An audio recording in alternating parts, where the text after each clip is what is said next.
అందరికీ నమస్కారం. నా పేరు డాక్టర్ శైలజాదేవి. ఓటర్ మహాశయులకి ఒక సూచన. ఇటీవల జరుగుతున్న మన సార్వత్రిక ఎన్నికల్లో కొన్ని చోట్ల ఓటర్లు పోలింగ్ బూత్లో ఈవీఎం బటన్ నొక్కినప్పుడు శబ్దం రావడం లేదని, అక్కడ ఉన్న కొంతమంది అధికారుల పనితీరుపై అభ్యంతరాలు వ్యక్తం చేస్తున్నారు. మే 13న మనకు అలాంటివి జరగకుండా ఓటు వేయాలంటే పాటించవలసిన జాగ్రత్తలు. మనం పోలింగ్ బూత్కి వెళ్ళినప్పుడు అక్కడ 3 అధికారులు ఉంటారు.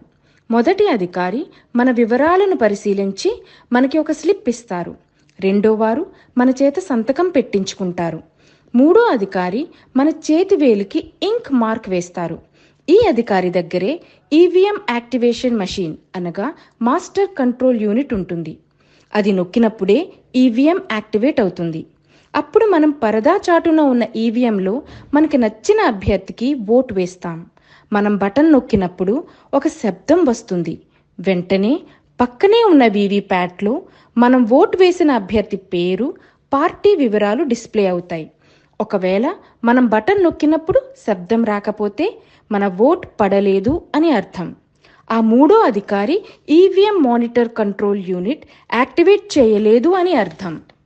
మనం వెంటనే ప్రశ్నించాలి. ఇది కూడా రిగ్గింగ్లో ఒక భాగమే.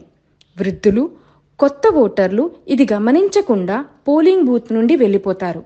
తర్వాత బూత్లో ఉన్నవారు మన ఓట్ని మిస్యూజ్ చేస్తారు. వాళ్ళకి నచ్చిన వాళ్ళకి వేసుకుంటారు. గమనించగలరు. ఓటు వేయడం మన హక్కు, అది బాధ్యత. అది జాగ్రత్తగా నిర్వర్తిద్దాం. ప్రజాస్వామ్యాన్ని కాపాడుదాం. జై హింద్.